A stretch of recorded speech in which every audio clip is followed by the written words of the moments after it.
Dan kalau boleh saran ya, beramal itu jangan dipaksakan.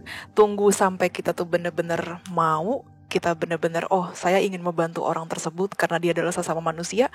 Ya, lebih ke arah situ sih Kabu. Kalau kita bisa mengingat dan berkoneksi kepada yang Maha Kuasa 24 jam, kenapa cuma seharusnya sejam sehari? Kenapa harus 2 jam sehari? Basically GR pernah berkata, apa yang menjadi niatmu di masa-masa nafas terakhir, itu yang akan menentukan nasib energi jiwamu. Oke, pertanyaan selanjutnya rada-rada nih. Tolong jelaskan dong, katanya babi diciptakan dari DNA Satan. Saya nggak percaya nih sistem Tuhan begitu rapuh. Mohon pencerahannya dari entitas yang lebih tinggi.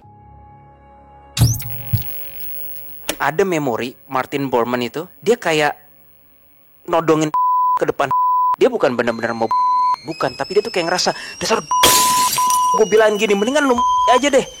Gak mau kan lagi asik-asik nonton, terus keganggu nih sama sensor-sensor yang bejibun. Nah, kalian tinggal tonton atau download aja nih eksklusif explicit konten kita. Caranya kalian langsung aja ke aplikasi Noise atau nih, tinggal scan aja barcode yang di depan aku nih. Kapan lagi nih kalian bisa nonton konten Detektif Astral berjam-jam tanpa sensor?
Halo semuanya, selamat datang di Detektif Astral, menguak hal misterius dengan cara khusus. Dan selamat datang di konten kita untuk merayakan 200k subscriber.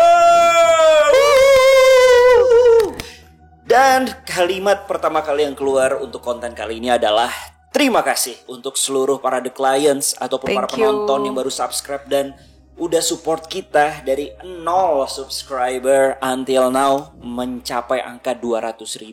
Angka 200.000 mungkin untuk beberapa orang masih kecil kelihatannya gitu kan. Tapi for us 200.000 itu adalah kayak sebuah bukti perjalanan, bukti apa ya? Konsistensi kita sebagai tim dan juga sebagai bukti tangis dan darah kita tetap bertahan untuk memberikan nilai-nilai value, hiburan-hiburan kepada semua The Clients. Dan pastinya itu juga sebagai bukti bahwa kalian terus mensupport channel kita. Tepuk tangan untuk para The Clients.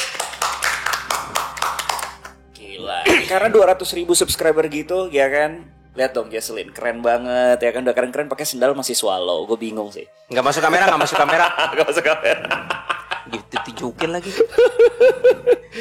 Aduh, tapi ya itulah Detektif Astral, dan hari ini kita bakal ngebuat sebuah konten Q&A yang bisa dibilang udah banyak di request juga sama The Clients. Mungkin ada beberapa hal Q&A yang belum kita jawab, beberapa pertanyaan sulit kita jawab juga. Dulu kan kita ada live noise juga ya kan. Sekarang kita udah masuk ke era EEC, explicit eksklusif konten yang bersama Noise, dan sekarang kita ada ya kedepannya nanti akan ada membership.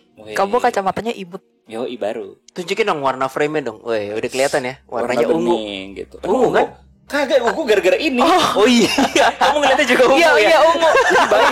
Bias. Bukan ungu. Seriously keren banget loh bahasa di sini ungu loh. Jadi ini kayak biawak lah. Oh. Kok biawak sih? Apa sih kalau bukannya kamu krokodil? Ya. krokodil. Yoi dong tetap. Oke, tapi balik lagi kita akan memberikan sebuah jawaban-jawaban dari pertanyaan-pertanyaan The Clients yang sudah dikurasi oleh tim kreatif kita, yang dimana sudah dipost di YouTube dan juga di Instagram @detektifastral. Dan mungkin kedepannya yang kita akan membership, kita akan ngebuat setiap bulannya akan ada ngobrol-ngobrol juga, Q&A secara live. Jadi lebih lebih enak, lebih santai bawainnya. Dan kita akan ngobrol-ngobrol sama The Clients di setiap sesinya sebulan sekali gitu kan. Dan itu akan menambah kedekatan kita. Asik. Tapi kayaknya untuk Q&A itu dan membershipnya akan kita mulai di bulan September aja kali ya. Gimana nih? Ini adalah konten pertama kita semenjak pulang dari Bangkok ya, kalian. Bau-baunya bau-bau ini nih. Bau Bangkok nih. Enggak, kalau Jesselyn ketawa nih bau-bau skincare Thailand gitu kan. Kalau Willy bau nongpoi Thailand nih. Tercek masih ada kan? Oke, langsung aja kalau gitu kita masuk ke konten kita dari Q&A spesial 200k subscriber. Let's go. Oke, untuk konten Q&A ini kita akan dibagi menjadi 3 segmen. Jadi pertanyaan-pertanyaan akan dibagi. Yang pertama ada dari segmen spiritual. Jadi pertanyaan-pertanyaan yang lebih mengarah berbau spiritual akan kita jawab di segmen pertama. Di segmen kedua akan ada banyak pertanyaan yang mengarah supranatural. Dan yang ketiga lebih ke arah perkontenan lah ya. Gitu kurang lebih. Yap, gue yakin ini lebih dari satu part ya. Bisa jadi 2 part nih karena banyak banget pertanyaannya. Tapi itu adalah tandanya keren banget sih buat para The Clients juga yang sudah antusias mengikuti sesi Q&A kali ini. So langsung aja untuk pertanyaan pertama. Kok mukaku gak bisa berhenti senyum ya? Kenapa? So happy. 200k subscriber. Oh tapi sebelum itu ya, sebelum kita masuk mungkin gue lupa. Menurut kalian gimana dengan 200k subscriber? Kesan-pesannya nih. Ini pertanyaan dari gue dulu, belum Q&A nih. Kesan-pesannya happy banget. Iya. Why? Ya, Pencapaian. Betul kata lo, walaupun cuma 200.000, biar bagi beberapa orang itu kecil, tapi buat gue itu pencapaian sih. Anjay. Pencapaian. Kalau Jesselyn? Sama lah, nggak boleh. Nggak boleh. Nggak boleh komprehensif. Nggak boleh template. Kreatif dikit. Apa ya? Aku saking senangnya hari ini aku eyeshadownya warnanya biru, kamu. Oke, cukup agak lain.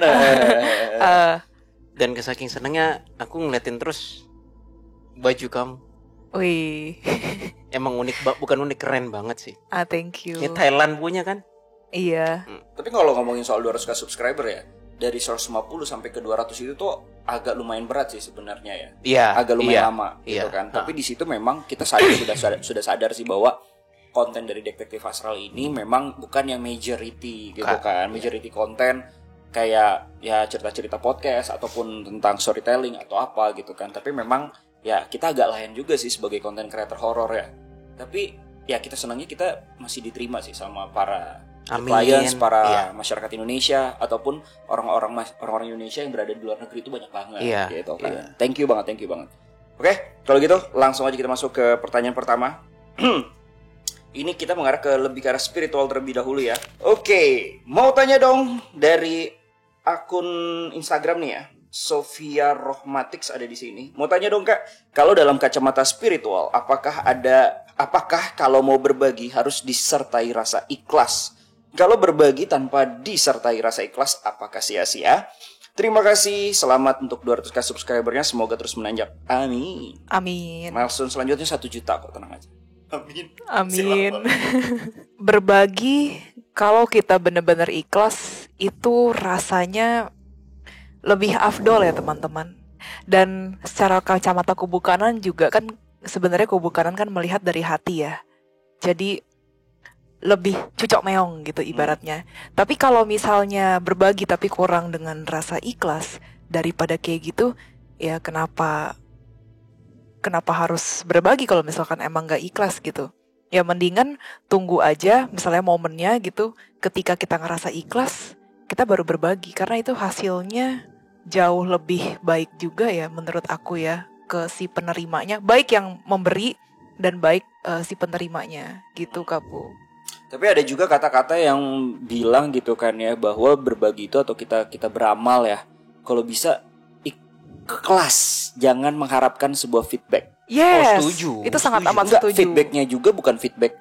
Kan feedback banyak lagi nih. Satu, bisa jadi feedback untuk orang-orang dalam artian mungkin lebih ke arah CSR gitu kan ya, membuat branding image baik, ataupun juga ada yang lebih ke arah itu kan untuk ke manusia ya, untuk branding dan lain-lain. Tapi ada juga orang-orang yang meminta feedback itu tuh lebih ke arah pengen dibales 7 kali lipat atau berkali-kali lipat kepada Tuhan. Nah itu gimana? Wah, kalau itu sih mendingan Nggak jangan. recommended sih. Iya. Nggak recommended. Itu Ini kurang sama recommended. seperti pamrih. Betul. Lebih baik ikhlas-ikhlas aja gitu ya. Lebih baik ikhlas-ikhlas saja. Nah, tadi kan aku sempat bilang kenapa lebih baik untuk si pemberi maupun yang menerima. Karena kalau pemberi ikhlas, oh ya udah, kita jadinya nggak stres, nggak kepikiran, udah keluar duit berapa, kayak gitu ya misalnya ya. Tapi bagi yang si menerimanya juga kayak, oh ya memang saya mendapatkan berkah gitu. Jadi dua-duanya tuh sama-sama win-win gitu. Nggak ada yang win-lose gitu. Ibaratnya kalau berbagi nggak ikhlas kan kesannya kan kayak, apa yang namanya yang diberikan itu kan ya memang win ya, maksudnya dikasih. Tapi yang memberi itu kesannya kayak, aduh kurang ikhlas nih. Jadinya kesannya tuh kayak, ya duit gue berkurang, lose gitu. Oke, nah sekarang ini mungkin ada beberapa pertanyaan ya. Ada beberapa pertanyaan, ada beberapa sudut pandang. Dan ini adalah sudut pandang pribadi gua as Bo sendiri. Oke. Gua beramal itu sebenarnya butuh feedback. Kalau gua Gimana? jujur, Feedbacknya kan gimana? setiap orang agak susah ya untuk amal-amal aja gitu kan ya. Gue tuh feedbacknya adalah yang gue harap adalah sebenarnya ya balasan dari Tuhan, pasti hati kecil gue berkata yes lah sebenarnya. Tapi feedback yang gue mau minta adalah ketika kita beramal atau ketika gue beramal, gue pengen ngelihat apa ya, kesenangan, senyuman dari orang yang gue kasih.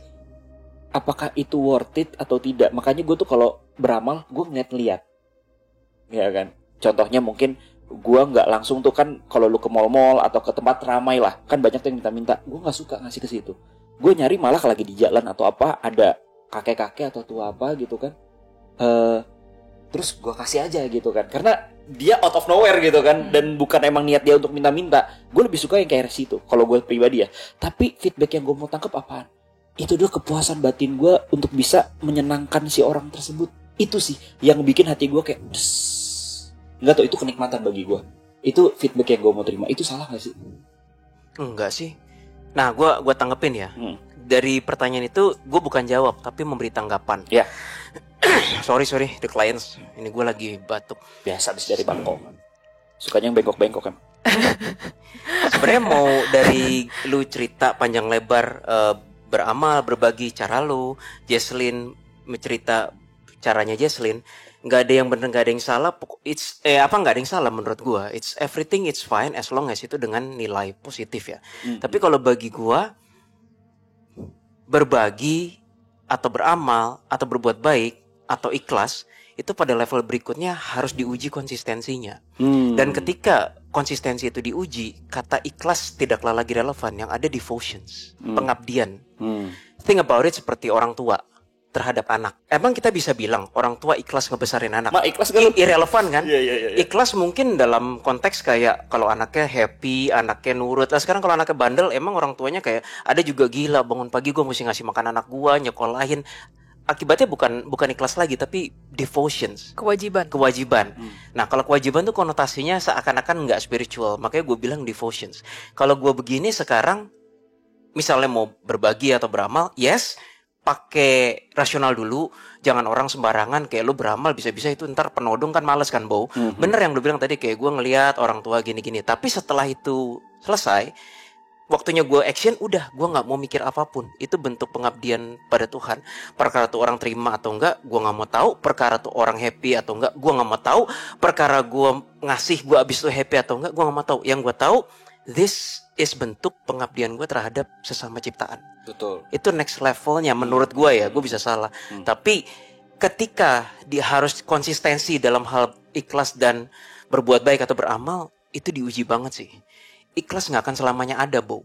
Dan seperti di anomali gue bilang, biasanya urge atau insting atau intuition untuk menolong, beramal atau berbagi selalu datang di saat yang salah.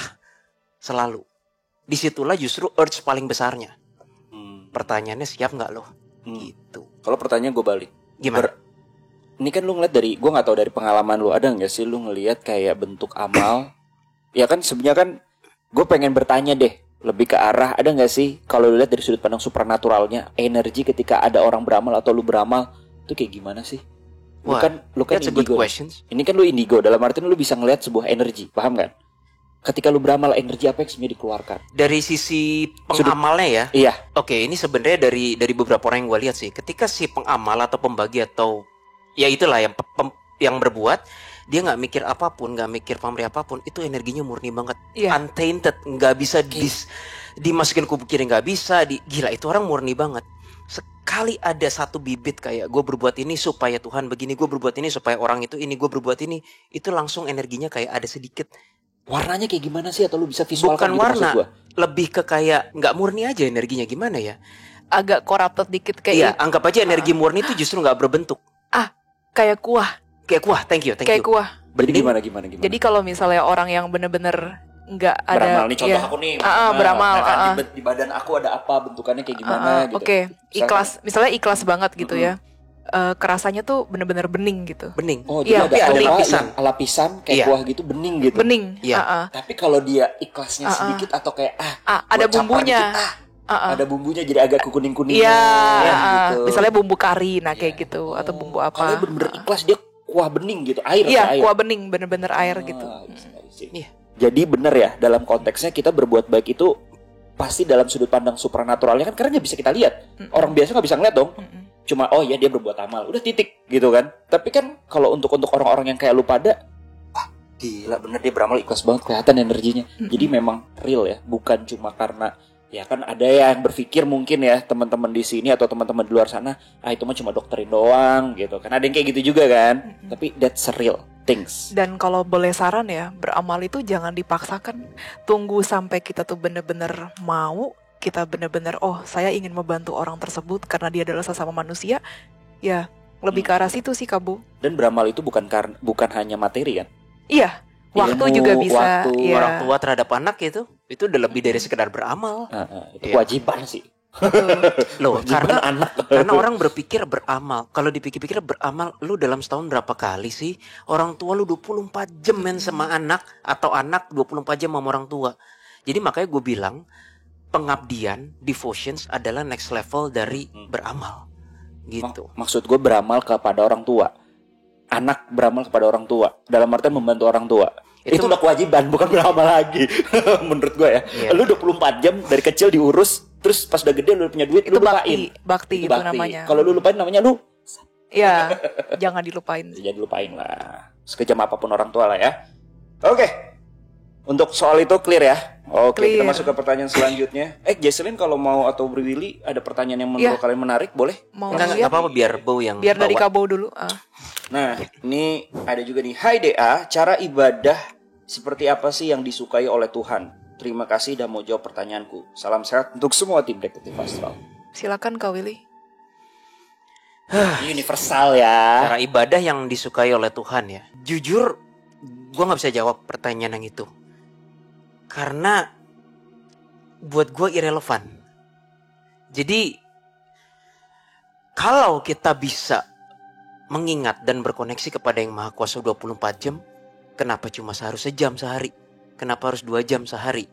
Therefore, ketika ada kesempatan apapun, gue bisa terkoneksi dan mengingat kebesarannya, kemuliaannya yang Maha Kuasa, itu adalah ibadah buat gue.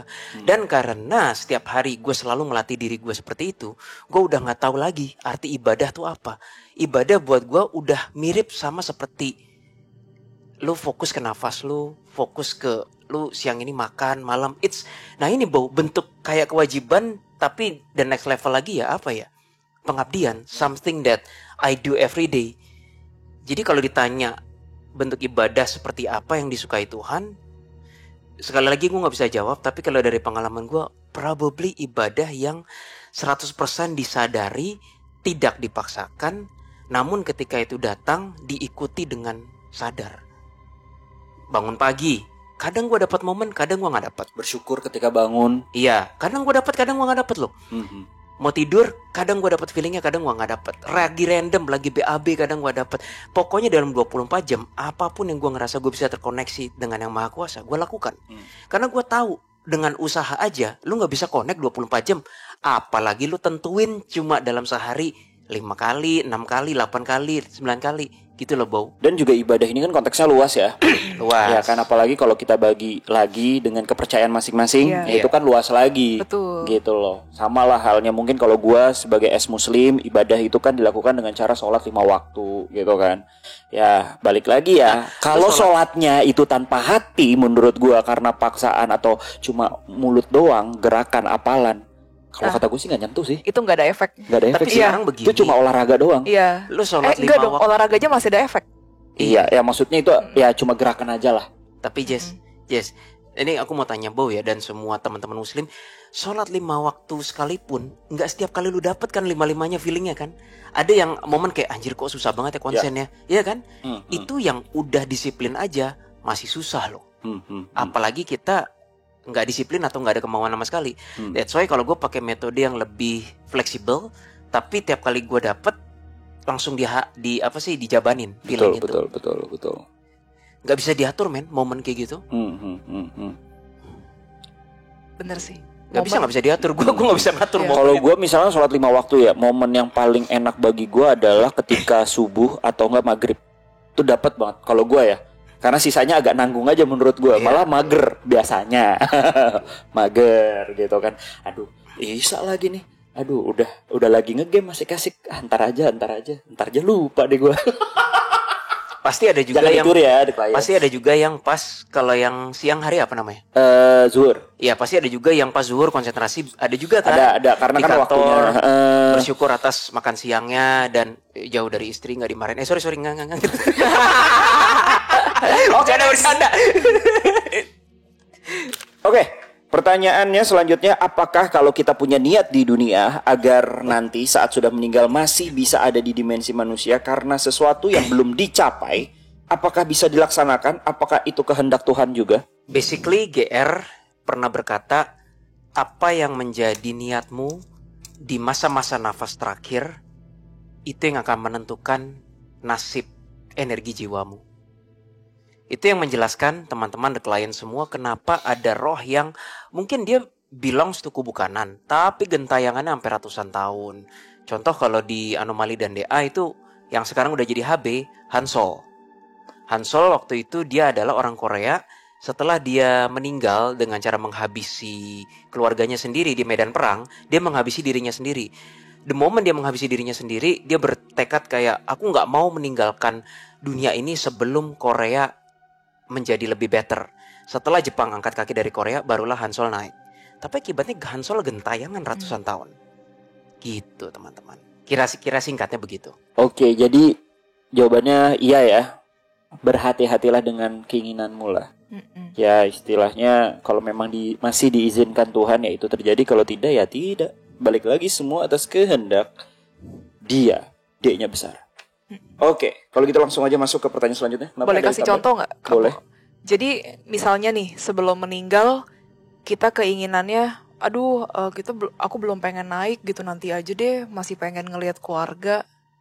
Terus Ya udah, begitu meninggal ya masih tetap Masih. aja di situ. Yap.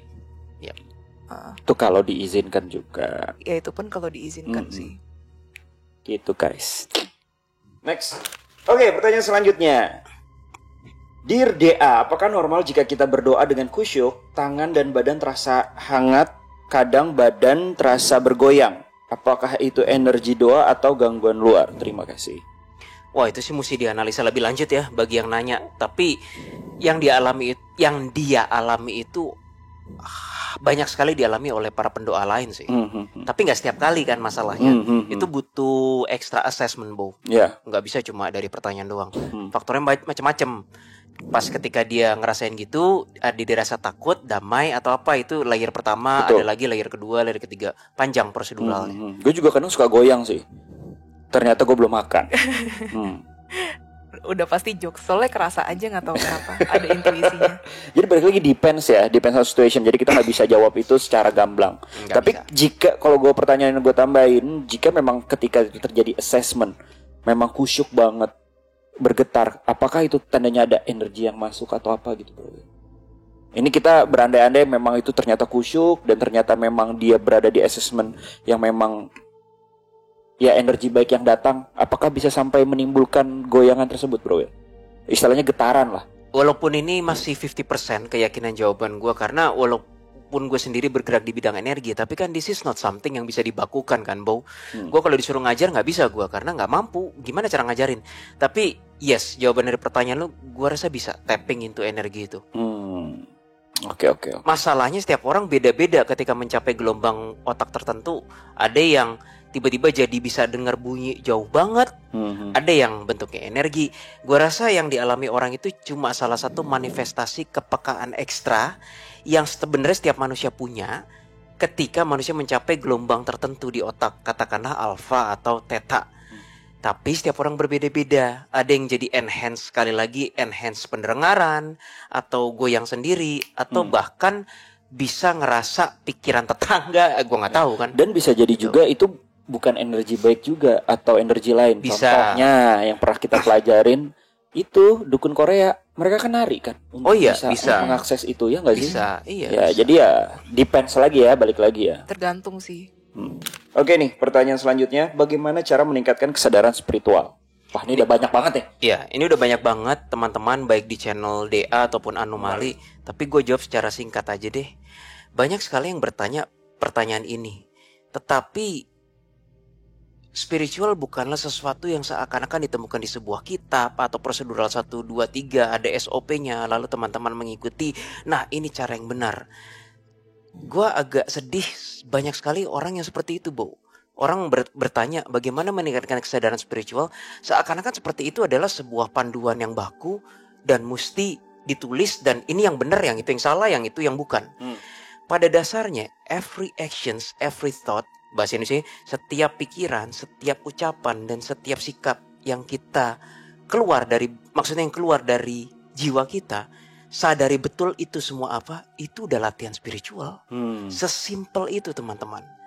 Nggak usah dipikirin kayak spiritual level tinggi seperti apa, spiritual level rendah seperti apa. Aware dulu aja. Our thoughts, pikiran, our words, ucapan, dan our attitude, sikap kita. Kalau ini udah disadari, gua rasa our actions akan mengikuti. Udah, sesimpel itu jawabannya. Oke, gitu ya guys ya. Mungkin lebih detailnya kalian udek-udek aja di channel Anomali ya. Udek-udek aja. Oke, lanjut ke next question. Ada pertanyaan bahwa, halo DA, apa yang terjadi pada kubu kanan jika ada kejadian kejahatan atau bundir? Apakah mereka akan mencegah atau membiarkan saja itu terjadi? Apakah tidak ada satupun energi untuk melindungi dari itu? Terima kasih. Apa yang terjadi pada kubu kanan jika ada kejadian kejahatan atau bundir? Kubu kanan akan membuat alarm di hati. Jadi misalnya kita amit-amit gitu mau bundir, kubu kanan akan bilang, kamu yakin? Kayak gitu. Itu HB itu biasanya. Ya, biasanya HB tuh yang kayak gitu. Kamu yakin? Masih ada loh orang-orang yang sayang sama kamu di luar sana. Masih ada misalnya teman kamu atau keluarga yang peduli sama kamu. Ya memang mungkin jumlahnya tidak seperti yang kamu inginkan. Namun dari sedikit orang tersebut akan merasa sangat tersakiti bila kamu pergi.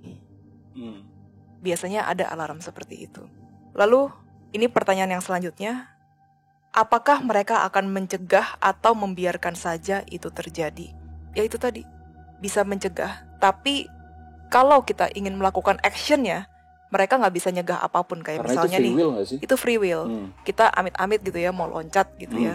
Ya nggak akan ditadahin gitu, tiba-tiba kita terbang gitu, terus ada yang kepak-kepak gitu, sayap gitu. Ada kepak-kepak sayap gitu, terus tiba-tiba kita kok kembali lagi gitu.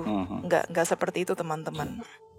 Jadi ya, oh ya sudah gitu. Kami sudah memberikan peringatan, tetapi Anda tetap melakukannya, nanti akan terima konsekuensinya. Dan yang menang adalah si kubu kiri. Karena kubu kiri itu lebih dekat dengan rasa ego kita pada saat itu. Bener ya? Gitu. Jadi ini karena aku pernah ngerasain ya. Aku bisa ngomong langsung karena gue udah pernah ngerasain ketika gue lagi dibisikin untuk disuruh loncat nih sama kubu kiri. Kayaknya udah pernah gue ceritain juga sebelum-sebelumnya. Tapi yang gue rasain adalah si kubu kiri itu memang halus banget sih, kayak berasa kita banget gitu. Yes, kan. Kayak berasa bukan something else kan. Iya, kayak kita sendiri. Iya, dan akan di looping gitu loh, di looping terus gitu. Tapi bener, gue ngerasain ada suara air lagi diisi. Gak apa-apa om. Emang bener gak ada sekarang ini. Itu keren sih, itu keren sih. Gak apa-apa, lanjutin om.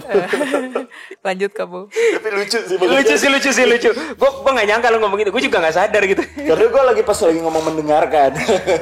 Jadi balik lagi, ketika gue mendengarkan suara hati gue yang lebih baik, dalam artian bener kata Jesselyn gitu kan, ada kata-kata lu yakin, ingat banget sih, lu yakin, lu kayaknya nggak gitu deh, coba lu pikirin lagi, lu tuh nggak gitu, lu tuh masih punya semangat dan lain. Kalau kita ternyata kalah dengan suara bisikan kubu kiri, ya kita akan loncat.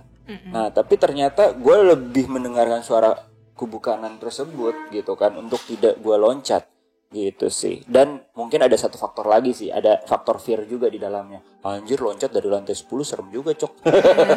Gitu kan. Tapi kalau gue emang udah putus asa banget kan, ada ya ketika gue pernah ngerasain bener-bener rasanya putus asa itu ketika dulu gue putus cinta cok.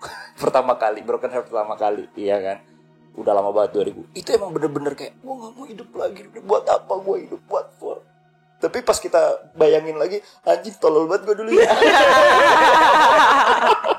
Jadi balik lagi sih, itu tergantung psikis kita dan free will kita. Kita mau mendengarkan yang mana. Tapi kalau kamu beneran kejadian kan nanti kita kontenin. Wawancara arwah gitu. Boleh, wawancara astral. Anjir, jokes kalian dark sekali ya. Mantan host detektif astral.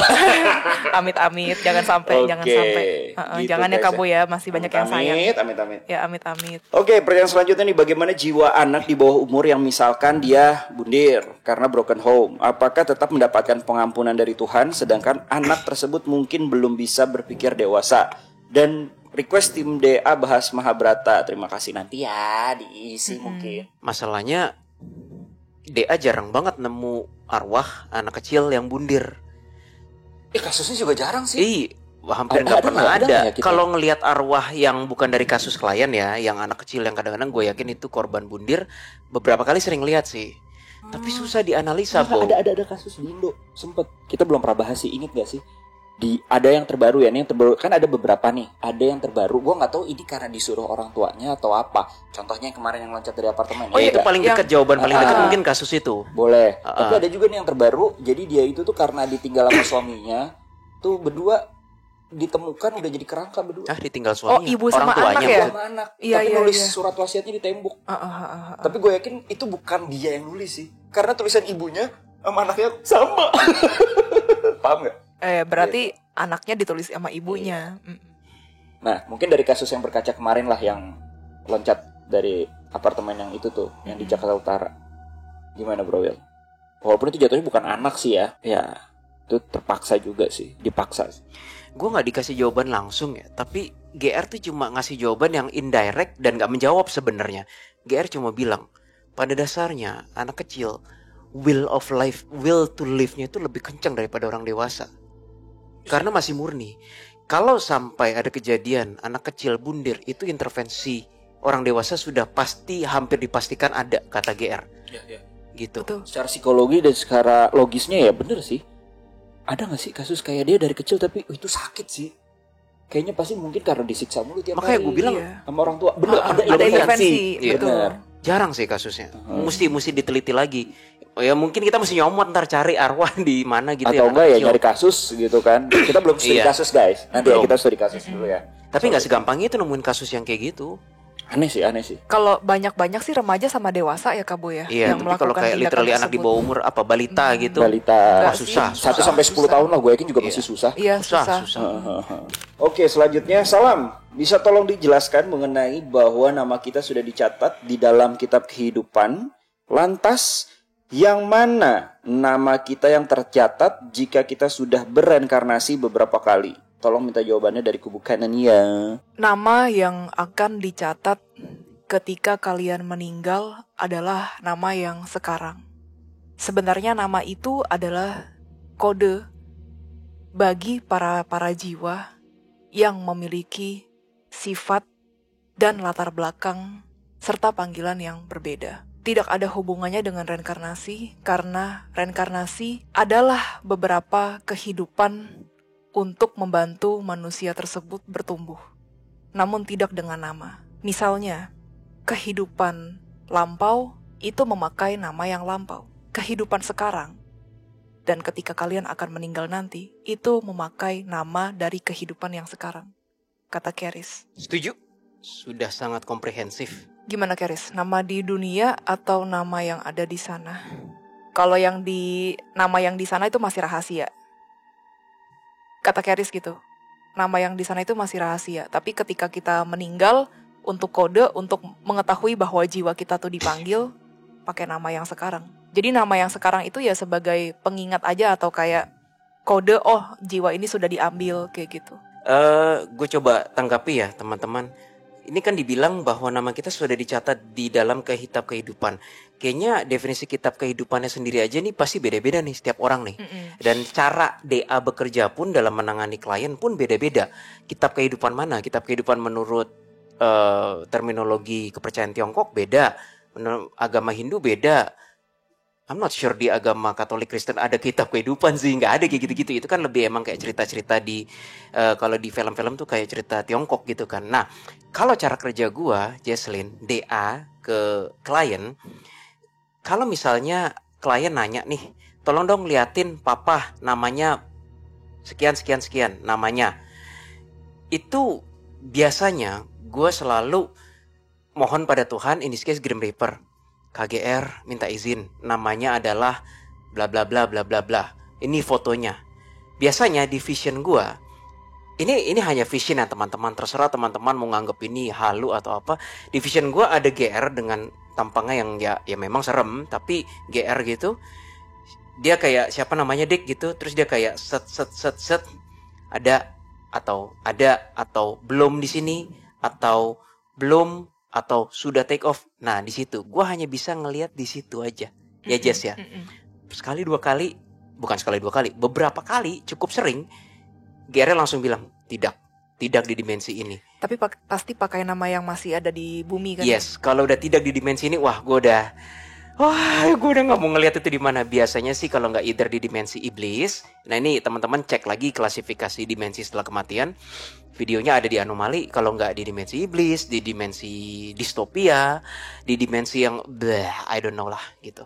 Tapi cara kami mendefinisikan kitab kehidupan tuh inilah cara kami. Nggak tahu kalau orang lain mendefinisikan kitab kehidupan seperti apa. Beda-beda. Gua rasa setiap praktisi gitu.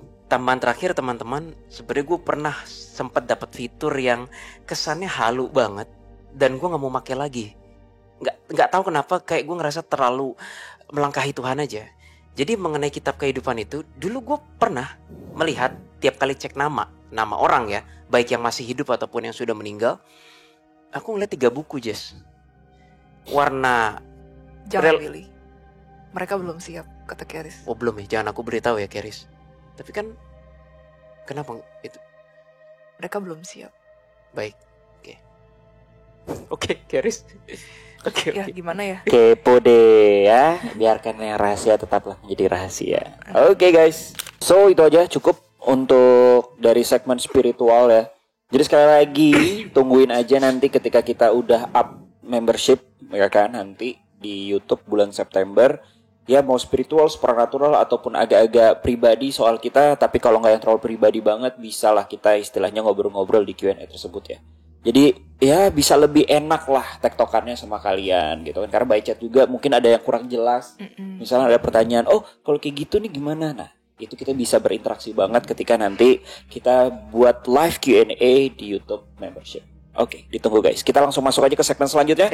Pertanyaan seputar supernatural. Oke, kita akan langsung masuk ke pertanyaan supernatural. Tapi guys, sebelum itu kita mau beli makan dulu nggak? Mumpung jam segini. Setuju. Boleh.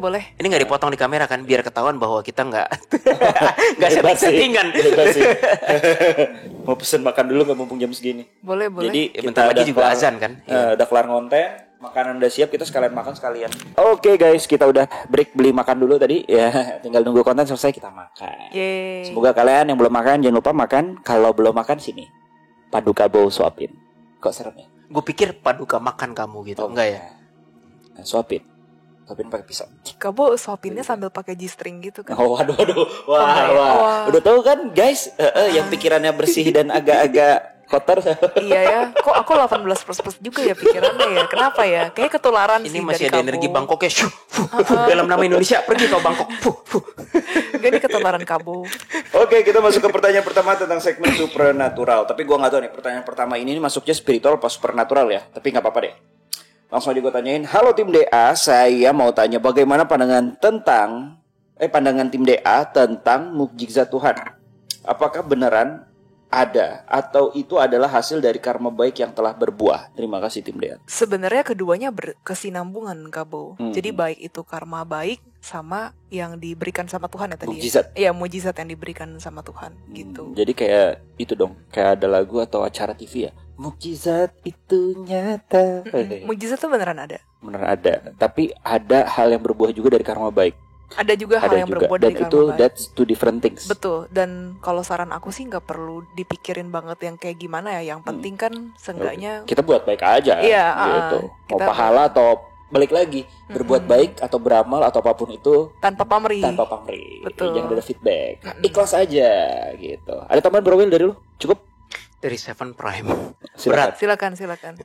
Tadi pertanyaannya apa? Katanya mukjizat itu nyata atau dipengaruhi dari karma baik. Jawabannya agak pusing gue, tapi kira-kira Seven Prime bilang dipengaruhi oleh past life, present life, dan reinkarnasi. Udah itu jawabannya. Gue ngerti maksudnya past, apa present, nih. future dong. Yes. Jadi kayaknya ya kalau gue mau jabarin, bukan hanya dipengaruhi dari karma di past life, tapi dipengaruhi juga dari potensial yang tuh jiwa bisa ngapain di kehidupannya. Dan juga kondisi present life. Bagi Seven Prime itu sepertinya ya waktu tuh nggak eksis. Bagi Seven Prime itu dia tuh ngelihat semuanya, future, past, present. Kayak udah ada. Kayak gue bilang kan selalu Seven Prime tuh bergeraknya udah di luar waktu. Gue udah nggak mampu nembus itu. Gue hanya akan tahu Seven Prime memberikan jawabannya setelah kejadian. Kalau iblis mau datang aja gue tahu loh. Tapi kalau Seven Prime udah kerja gue nggak tahu dah. Begitu udah selesai udah lewat, anjir tuh tadi di Seven Prime yang bantu gitu. Nah jadi Seven Prime bilang yang kalian sebut dengan miracle itu kaitan erat dengan past life, current life, dan future. Jadi bisa dibilang bahwa si pemberi mukjizat entah Tuhan ataupun memang tangan-tangan Tuhan, Tuhan, alam semesta ya, gitu, atau tangan-tangan Tuhan lah, ya kan gue bilang. Ngelihat tiga itu kesenambungan. Mereka udah tahu intinya bahwa mukjizat itu akan turun. Tapi itu ada nggak sih bro? Udah pernah ngerasain itu atau pernah ngeliat nggak? Kalau kesaksian dari orang yang misalnya sembuh dari sakit kanker, ada beberapa ada. Yang mukjizat seperti itu masih terjadi kok, masih terjadi. Gitu guys. Oke guys. Agak sulit dipahami tapi itulah bahasa alam semesta ya. Tolong dipahami lebih dalam lagi sendiri. Kalau gini Bo, kalau mukjizat yang kayak misalnya lautan terbelah atau gunung terangkat atau tiba-tiba gunung hilang, memang sudah sangat susah ditemui ya. Mungkin nggak pernah ditemui selama 1 abad ke belakang, mungkin 1000 tahun ke belakang juga cuma dari cerita-cerita kan. Tetapi kalau mukjizat dalam kehidupan sehari-hari itu terjadi Bo, terjadi. Bukan berarti kayak kita harus kaki luka terus sembuh dalam waktu sejam, bukan yang begitu. Tetapi tiba-tiba kayak kita udah saatnya hopeless, nggak ada pertolongan, dan secara logis lu udah nggak mungkin ketolong, tiba-tiba tertolong. Secara itu kan mukjizat dan lain-lain ya. Ya itu masih terjadi sampai hari ini. Betul. Gitu guys. Sebenarnya mukjizat itu tuh bukan harus yang besar-besar, tapi dengan kalian diberikan nafas ketika kalian bangun tidur, menurut gue itu mukjizat juga sih. Jadi bersyukurlah setiap saat. Gitu guys. Oke. Kabo, ada sebenarnya tadi kata-katanya alih-alih berkesinambungan lebih ke berhubungan. Jadi kayak bisa connect lah gitu antara satu sama lain. Berkesinambungan dan berhubungan kayaknya sama deh. Beda. Berkesinambungan tuh ada sense waktu. Berhubungan tuh cuma satu momen. A berhubungan dengan B, berhubungan gak nih? Cuma nyari korelasi. Hubungan itu kalau di ilmu pendidikan korelasi. Kalau berkesinambungan tuh berkelanjutan. Beda. Jadi lebih tepat yang mana? Kalau menurut Kawil, berkesinambungan konteksnya apa atau dulu? Yang tadi, yang karma dan mukjizat itu berkesinambungan dan berhubungan. Berarti dua-duanya malah. Itu Seven Prime bilang kan, bahkan ada bahasa yang menurut gue lebih kena interconnected semuanya. Iya betul. Lebih berhubungan. Apa tuh bahasa Indonesianya? Gimana ya? Interconnected, gue nggak tahu. Tapi Ya, memang gitulah. Ya gitu sih. Tapi memang sih itu bisa jadi bahaya juga ketika kalian berhubungan tapi belum nikah gitu kan. Gimana sih kamu? ini guruku teman-teman. Jadi kalau aku 18 plus, aku belajar dari dia. Fitnah. Enggak lo nggak fitnah. Oke, next question. Apakah Mahabharata dan Atlantis real? Widih. Gimana kalau kita masukin IIC itu? Mahabharata Iya. nanti isi. Itu agak Isi. panjang sih, harus berseri-seri. Iya. Series lah. Atlantis pun panjang pasti. Walaupun ya ujung-ujungnya pasti akan lebih ke arah kayak isi kumis lucu. Kumis lucu gitu kan, lebih ke biopik lah ya, sejarah, belajar sejarah. Jadi kalau dia ngomel lagi, bosenin atau apa? Masa kita mau perang-perangan Iya, dulu? masa Mahabharata perang-perangan masa kita perang sih? Orang ngulik sejarahnya kan. Iya. Ntar gue ngulik sejarah gue perang sama males banget. Oke, lanjut next. Oke. Kak DA mau tanya nih, aku sudah ngikutin kalian dari lama dan masih penasaran apa nasib dari arwah yang semasa hidupnya petoeng atau somplak. Contohnya adalah Joseph Mengele. Waduh. Selanjutnya setelah kalian tindak atas restu Tuhan, apakah langsung hancur dan hilang dari eksistensi atau langsung dimasukkan ke dunia gelap? Kalau yang si Geblege itu, Geblege petoeng. si petoeng itu yang kemarin kita baru EEC, nggak tahu Bo, gue cuma ngesegel doa, abis itu gue nggak mau tahu sih, itu gue serahin Tuhan aja. Tapi biasanya gimana? Ingat ini nggak kasus yang India siapa Susan Singh Rajput? Itu waktu DA masih yang lama-lama itu kan, itu hilang loh, keluar, hancur dimensinya, runtuh. Itu runtuh. Tapi kalau yang Geblege Mengele itu sih kayaknya enggak sih. Kayak ya udah gue serahin Tuhan aja, terserah Tuhan mau ngapain. Jadi bisa hancur, bisa nggak selalu, tergantung Tuhan maunya bagaimana. Tapi kalau yang itu sih kayaknya masih sih. Yang mana? Yang Geblege itu? Iya, yang Geblege Iya. itu. Tapi gue nih ada nyambung nih pertanyaannya yang lain nih sama yang lain. Nih ya, mau tanya kalau astral yang dimusnahin itu ada di dunia afterlife-nya lagi seperti surga dan Enggak, neraka gone. atau hilang lenyap begitu Gone. saja? Literally hilang dari eksistensi. Karena kita nanya sama Legion dan beberapa arka, ya kan? Kamu jelasin. Oh, Jadi once hilang ya sudah benar-benar hilang. misalkan Arka nih. Nggak ada rohnya lagi ketik. Nggak Iya, ada- nggak ada ah, rohnya lagi. Kan Iya. sempat legend. Mm-mm. Kalau terluka dan ya amit-amit meninggoy gitu kan. Terus apa yang terjadi? Hilang. Gone from existence, hilang dari keberadaan. Masuk yang lain ya? Please. Iya. Karena kan mereka kan sudah tubuh halus ya. Kalau kita kan manusia kan masih tubuh kasar kan. Mereka sudah tubuh halus Jadi ya. nggak ada surganya para Arka gitu, nggak ada. Enggak. Mereka bisa bolak-balik. Iya, sama kalau Jin pun juga. arwah pun juga. Beda, jin beda. Nggak tahu kenapa. Karena jin kan sebenarnya Oh, sama kayak manusia. Kalau kan? jin sama kayak manusia, mereka makan dan minum. Iya, maksudnya kalau dimusnahkan. Sama kayak arwah manusia. Iya, Arwah gua manusia juga juga bingung ya. gone from existence juga kalau dimusnahkan ya, teman-teman. Arwah. Iya, itu kita tanya. arwah. Makanya gue ngerti arah kebingungannya. Loh, tapi katanya jin makhluk halus. Berarti udah nggak bisa jadi arwah lagi. Harusnya logikanya gitu kan. Tapi per kita wawancara sama jin, mereka sendiri juga ngaku ada sejenis arwahnya. Bagi jin mereka fisikal. Jin ngeliat jin lain kan fisikal, gue sentuh lu ya kan. Tapi bagi kita mereka halus. Oh, jadi istilahnya jin nih, perang. Meninggoy, jadi arwah. Kira-kira arwah. begitulah Namanya gampangnya. apa? Ini baru lagi nih. Nggak Arwah tahu. jin. Arjin. Jangan. Nggak, tapi ada nggak?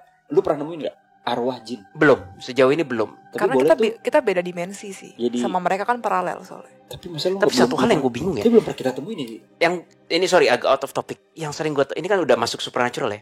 Yang sering gue temuin kalau jin tuh koplak dan ditindak, entah kenapa GR tuh selalu kayak sering bawa kepalanya loh. Bingung gue. Apa gue halu ya?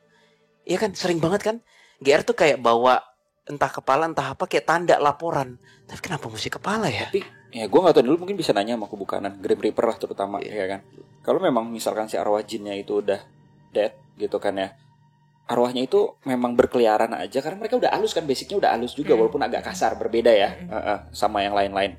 Apakah langsung dibawa ke dimensi yang seharusnya dalam artian entah dunia gelap atau apa gitu kan, ataukah memang ya udah dia masih bisa berkeliaran? Oh ibaratnya kayak masih ada boarding, checking, Iya, terus iya. check in gitu. Oh, wah susah Bo. Ini gue masih penelitian berikutnya. Iya, ini mesti ada. Karena Ini bukan yang dunia kita berikutnya. juga kayak Betul, buat apa betul. tahu juga kan sebenarnya kan. Iya buat konten.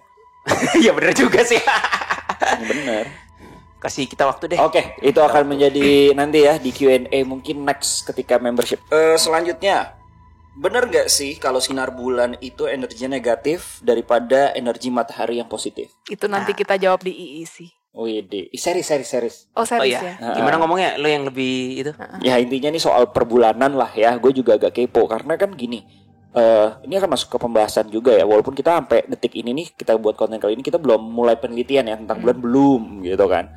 Tapi kalau dari gue as tim kreatif juga sama Virgo juga, ini bulan ini kan agak aneh ya. Kenapa aneh ya? Karena banyak orang memakai ini untuk kadang-kadang ritual bro, di suatu kepercayaan tertentu.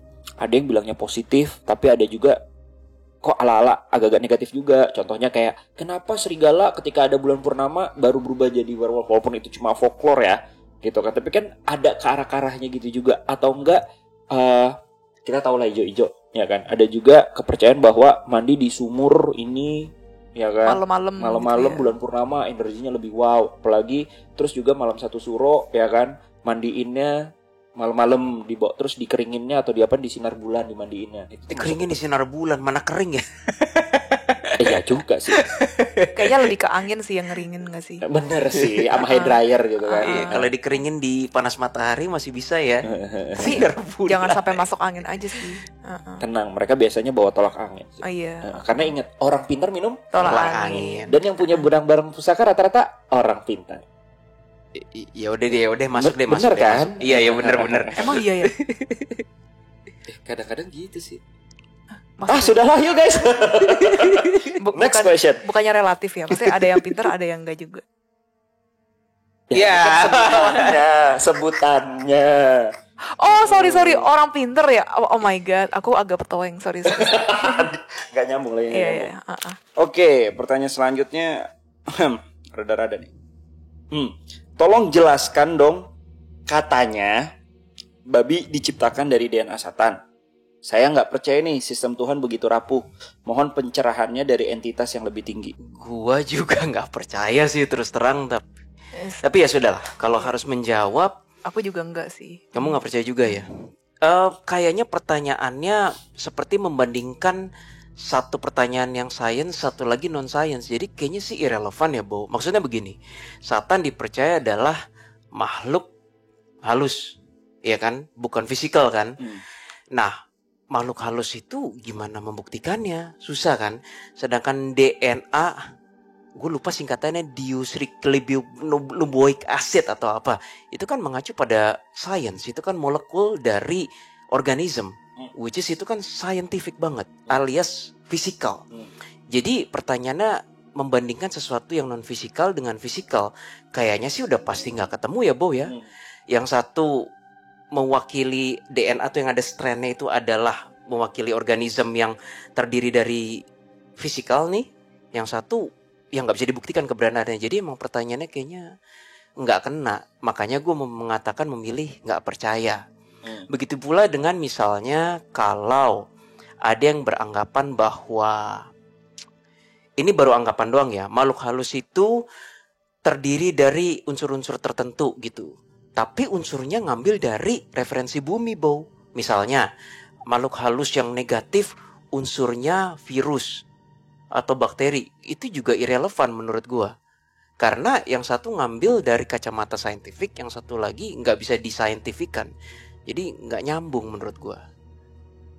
Kalau memang dibilang makhluk halus terbentuk dari api atau cahaya, ya menurut beberapa artikel sejarah atau kepercayaan ada kan seperti itu kan. Tapi itu pun juga susah dibuktikan kan. Jadi menurut gue nggak percaya sih bahwa babi itu mengandung DNA Satan. Dan furthermore, menurut gue pertanyaannya nggak bisa apple to apple gitu. Islin ada tambahan? Bagaimana ceritanya kalau memang ada DNA Satan, dia bisa begitu fisik dan bisa dimakan oleh manusia? Kata Keris. Nah enak. Iya, terlepas dari itu, seharusnya kalau sudah ada DNA-nya, itu lebih pintar dong. Iya bener juga, bener.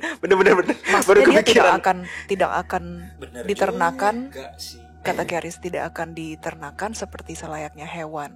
Dia harusnya mempunyai akal budi pekerti. Make sense. Kata Keris. Oke, semoga menjawab pertanyaan. Lanjut, mau tanya nih kepada DA, kenapa katanya kalau ada yang mau meninggal ditemui leluhurnya? Apakah leluhur itu tuh benar-benar menunggu? Nggak harus leluhur sih, Bu. Nggak harus. Kadang orang yang disayang atau orang yang sayang atau temen yang sudah meninggal, nggak harus leluhur. Nggak harus. Nggak harus. Tapi bisa lah ya. Bisa. Banyak cerita di rumah sakit orang mau meninggal yang akhirnya meninggal beneran ya, Jess. Dia cerita, aku melihat si A, si B, si C, dan si A, B, C, D sampai Z itu, Bo, nggak selalu leluhur loh. Kadang kita tanya, siapa Nek yang A itu? Temen SMA lah, ternyata kakak yang Atau udah meninggal suaminya. atau suami gitu, Bo. Jadi nggak selalu leluhur. Tapi ada juga selain yang menunggu, selain leluhur. Biasanya debt collector ya kan, belum bayar utang, gangguin. Ini Aku jadi siapa pikir- yang mau bayar nih? Aku pikir Grim Reaper. Kak Bo ternyata bilangnya debt collector. Ya Grim Reaper sih pasti kan. Iya, Grim Reaper Nah, pasti. jadi nggak lucu Jess kalau aku ngomong Grim Reaper. Dia tuh pengen ngejoke, Jess. Iya, Kamu iya. nanggepinnya gitu. Saking nggak masuknya guys, dan saking nggak lucunya jadi nggak Iya, masuk. aku udah deh nggak usah baca. Jadi kayaknya kalau baca, maksudnya baca pertanyaannya, jadi kayak Kabo ngomong, terus aku baca pertanyaannya, kayaknya jadinya nggak ini. Ya udah sini aku Nggak aja. kan, iya. Yuk, lanjut, Oke, Kabo. selanjutnya, hai tim DA, mau tanya hal yang lumayan jadi pikiran nih. Apakah ada batasan tertentu pada tindakan jin atau iblis jahat kepada manusia? Sampai manusia yang bukan indigo atau manusia yang punya tugas dari Tuhan bisa berdoa dan membuat jin atau iblis jahat tersebut dapat dihukum atau bahkan dimusnahkan oleh pihak kubu kanan. Terima kasih tim DEK. Anything yang sudah melanggar batas dimensional mereka dan fisikal, wah itu udah auto musnah, mereka pasti bisa dihukum. Misalnya Bo, yang simple ya, tiba-tiba lu ngelihat literally gelas melayang, bukan karena trik sulap ya, gelas melayang, terus tiba-tiba lu ngelihat tangan jin yang nakut-nakutin. Ini misalnya aja, which is gue gak pernah ngeliat ya. Itu kan artinya udah nakut-nakutin secara mendalam banget kan. Itu kalau manusia bilang, Tuhan ini siapa, setan, tolong aku, habis itu jin. Tapi tergantung manusianya juga. Iya. Doanya beneran apa enggak? Paham Betul, maksudnya betul, kan? Istilahnya kadar imannya dan juga doanya benar-benar tulus apa enggak, kan kadang-kadang banyak ya kasus yang horor ya, cerita horor di mana-mana. Misalnya kalau gue di Muslim baca ayat kursi gitu kan, si jinnya lebih apa, si setannya? Atau enggak baca doa Bapa kami gitu kan, si iblis atau jinnya lebih apa? Kadang-kadang gitu juga. Oh enggak sih, sorry. Kita cerita ya. Itu dari cerita horor ya, gue Iya, nggak tahu. gua tiap kali doa Bapa kami. Lu yang doa masalahnya. Emang kenapa kalau orang lain? Nah, misalnya kalau tuh orang nggak beriman atau apa, cuma lagi takut-takut doang, ada yang kayak gitu. Ya loh. juga sih. Doa walaupun sepowerful itu, tetapi kalau hati dan pikiran orangnya nggak sinkron, ya oke, make sense. Paham kan? Ya, Karena itu lu cok. make sense gitu. Kayak gitulah poinnya lah ya. Gitu.